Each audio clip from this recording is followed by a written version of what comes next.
नमस्कार दोस्तों, आपका बोन डॉक्टर के अगले एपिसोड में आपका स्वागत है। तो आज हम और थोड़ा डिटेल में बात करेंगे actual knee replacement surgical procedure के बारे में।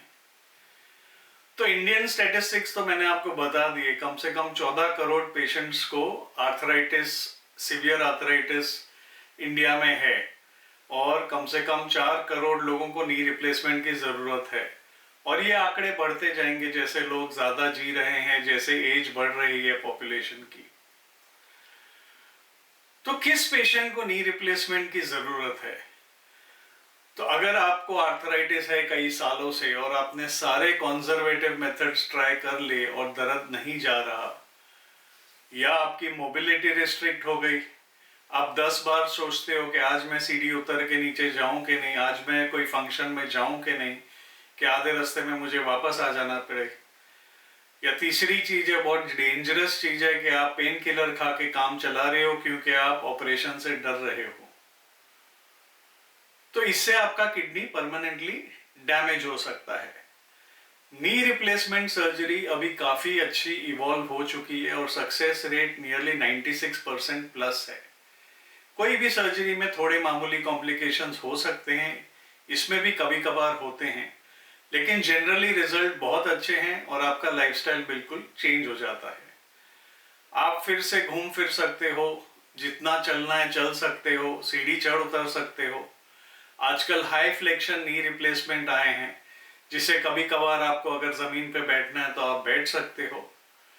तो नी रिप्लेसमेंट सर्जरी काफ़ी इवॉल्व हो चुकी है और पेन मैनेजमेंट सिस्टम भी इसमें अभी अच्छे आ गए हैं। उसके ऊपर हम एक एपिसोड करेंगे कि आज के पेन मैनेजमेंट सिस्टम कैसे अलग है पुराने पेन मैनेजमेंट सिस्टम से।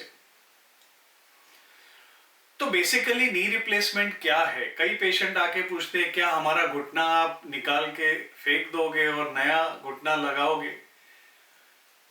तो बेसिकली नी रिप्लेसमेंट सर्जरी, जैसा कि आप देख रहे हो यहाँ, एक रीसर्फेसिंग प्रोसीजर है।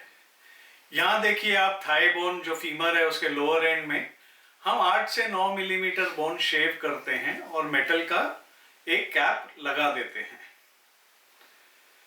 वैसे ही अभी नीचे की बोन में, टिबिया में, आप देखेंगे कि हमने फिर सिर्फ 8 to 9 मिलीमीटर बोन निकाला है और हमने एक मेटल की प्लेट लगा दी है। ऊपर के कप और नीचे की प्लेट के नीचे एक बीच में एक प्लास्टिक का पीस आता है जिसे हाई डेंसिटी पॉलीएथिलीन कहते हैं। तो ये अगर अलाइनमेंट ठीक है तो काफी साल चलता है, कभी कभी 20-25 साल भी चल जाता है। तो यहाँ पे आपको फिर मैं एक नी इम्प्लांट दिखा रहा हूँ। ये हमने ऊपर कैप लगा दी, नीचे ट्रे लगा दिया, बीच में प्लास्टिक है। नी इम्प्लांट भी कई तरह के आते हैं। इसको पोस्टीरियर स्टेबलाइज्ड इम्प्लांट कहते हैं। इसमें एंटीरियर क्रूशिएट और पोस्टीरियर क्रूशिएट लिगामेंट निकाल देते हैं और ये कैम एंड पोस्ट मैकेनिज्म है, ये स्टेबिलिटी देता है along with the collateral ligaments. ये लिगामेंट्स बहुत इंपॉर्टेंट है। एक और प्रकार का जॉइंट आता है जिसे कहते हैं सीआर नी, क्रूशिएट रिटेनिंग नी। उसमें पीछे का जो पोस्टीरियर क्रूशिएट लिगामेंट होता है वो हम इंटैक्ट रखते हैं, तो उसमें ये कैम एंड पोस्ट नहीं होता, प्लास्टिक फ्लैट होता है। और तीसरे तरह का एक नी विदेश में अभी पॉपुलर हो रहा है जिसे कहते हैं मीडियल पिवट नी।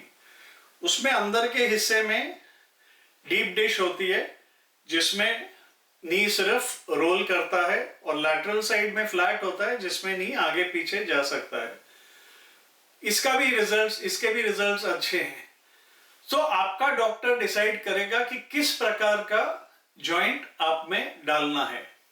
वैसे कई प्रकार के जॉइंट आते हैं, तो आप अपने सर्जन के साथ डिस्कस कर सकते हो बेनिफिट्स और आपके नी के लिए जो सूटेबल है वो इम्प्लांट आपका सर्जन आपको एडवाइस करेगा। तो अलाइनमेंट क्या होती है ये देखिए। ये नॉर्मल अलाइनमेंट दिखा रही है पिक्चर, वारस दिखा रही है और वाल्गस दिखा रही है। तो नॉर्मली नी रिप्लेसमेंट पेशेंट जो आते हैं ज्यादातर वारस नी वाले होते हैं, कभी कभार वाल्गस नी होती है। तो डॉक्टर अपने इयर्स ऑफ एक्सपीरियंस से बोन कट और लिगामेंट बैलेंसिंग से आपका अलाइनमेंट नॉर्मल लाने की कोशिश करते हैं आफ्टर सर्जरी।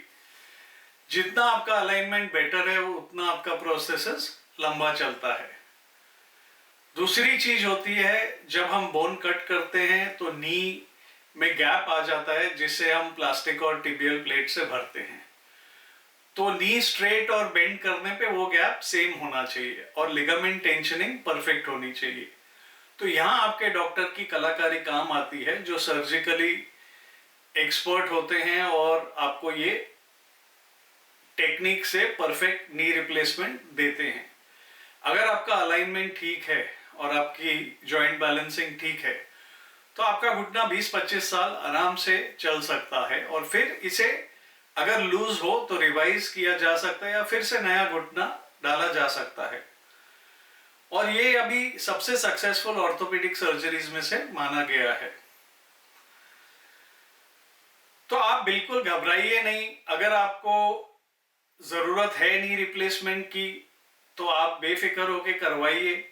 पिछले एपिसोड में हमने आपको बताया बॉडी को कैसे तैयार करते हैं नी रिप्लेसमेंट के लिए।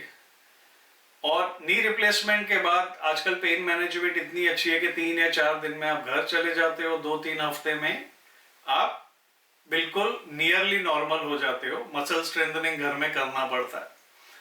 अगर तो आप खुद से एक्सरसाइज करने में सफल हो, अच्छी तरह कर रहे हो और प्रोग्रेस अच्छा है तो फिजियोथेरेपिस्ट की जरूरत नहीं होती है। मे बी यू कैन, उनको आप बुला सकते हो हफ्ते में 1-2 बार जस्ट टू सुपरवाइज, देखने के लिए कि सब ठीक चल रहा है कि नहीं।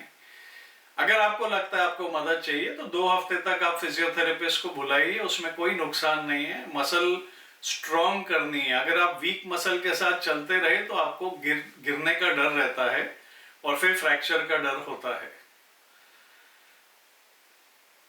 आज बस इतना ही बताएंगे।